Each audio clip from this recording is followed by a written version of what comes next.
Assalamualaikum warahmatullahi wabarakatuh. Saya Tria Saufa Maulida.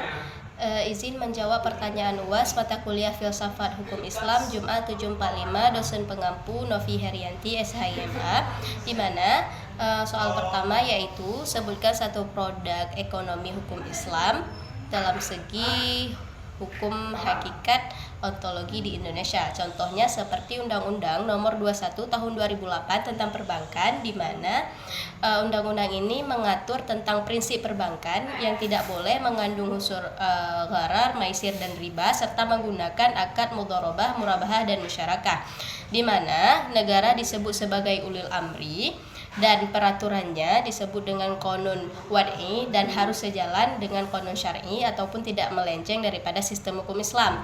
Contoh lainnya seperti peraturan lembaga keuangan syariah yang dibuat oleh Fatwa DSN MUI dan OJK, di mana di sini harus memenuhi dengan kemaslahatan dan keadilan bagi rakyat itu sendiri karena negara sebagai ulil amri.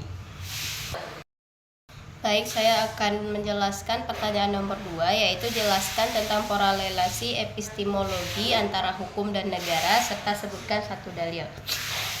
Pola relasi epistemologi antara hukum dan negara secara filsafat hukum Islam. Sumber hukum berasal daripada dua kitab. Yang pertama kitab Allah disebut dengan qanun syar'i, yang kedua kitab ulil amri yang disebut dengan qanun wad'i, di mana negara tidak menerjemahkan atau tidak membuat aturannya bebas secara diri sendiri, tetapi menerjemahkan secara peraturan hukum syariat yang sebagai kemaslahatan bagi masyarakat serta tidak bertentangan dengan hukum syariat. Contohnya seperti Quran surah An-Nisa ayat 59 yang artinya, wahai orang-orang yang beriman, taatilah Allah, taatilah Rasul, dan taatilah ulil amri di antara kamu. Itu diambil seperti pada contoh pada masa Umar bin Khattab tentang talak 3, diambil karena sebagai kemaslahatan atau kebutuhan masyarakat pada masa itu. Ini menunjukkan bahwa peraturan negara itu hanya peraturan tambahan, sedangkan peraturan dari Allah itu mengikat secara hakiki. Baik, pertanyaan nomor 3, contoh kasus antara hubungan fikih dan adat di Indonesia seperti adat di Minangkabau, di mana harta warisan diturunkan daripada garis keturunan ibu atau matrilineal. Nilai yang didapat daripada aturan negara, hubungan antara fikih dan adat secara hukum Islam melihat dari segi moderat dan fleksibel, di mana menerima adat yang sesuai dengan maslahah serta keadilan dan sejalan dengan maqasid syariah, di mana menjaga jiwa, agama, akal, harta dan keturunan. Dalam filsafat hukum Islam, tujuan hukum dan negara itu saling mewujudkan keadilan dan kemaslahatan. Namun hukum Islam itu menunjukkan kepada nilai dan tujuan, sedangkan negara sebagai media pelaksanaan. Akan tetapi kekuasaan negara itu tidak boleh absolut, di mana ada keterbatasan dan pengawasan pada ulil amri itu sendiri. Baik dari atas dari segi syariat yang diberikan oleh Allah ataupun dari bawah dari segi pengontrolan masyarakat melalui musyawarah dan ijma'. Indonesia menjadi contoh daripada integrasi itu sendiri, contohnya seperti Pancasila dan Undang-Undang Dasar 1945, di mana negara itu sendiri tidak memisahkan diri daripada agama serta negara tidak digunakan sebagai alat kekuasaan.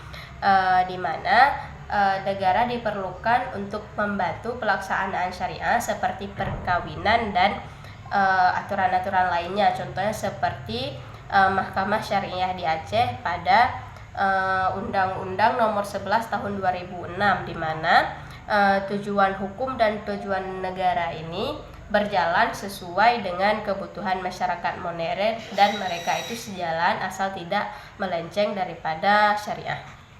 Keadilan dalam konsepsi fikih dan siasah dengan cara pemikiran filsafat hukum Islam dalam konteks hukum Indonesia, sebutkan satu contohnya. Dalam fikih Islam dapat dipahami bahwa keadilan itu adalah harus sesuai dengan maqasid syariah, yaitu menjaga jiwa, akal, keturunan, harta, dan agama.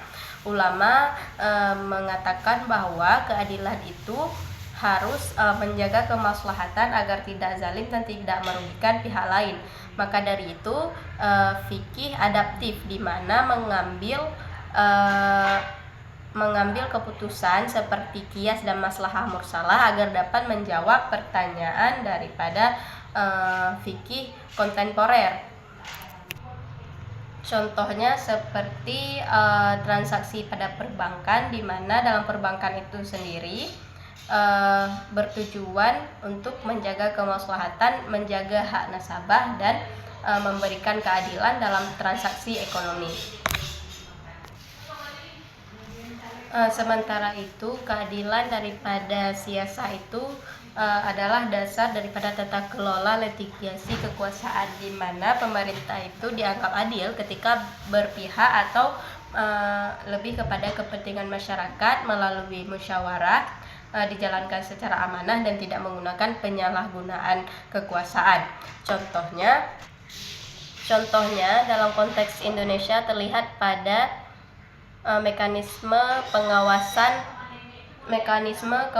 contohnya dalam konteks Indonesia itu terlihat pada mekanisme pengawasan kekuasaan seperti lembaga legislatif dan peradilan guna untuk menjaga kemaslahatan dan keadilan umum.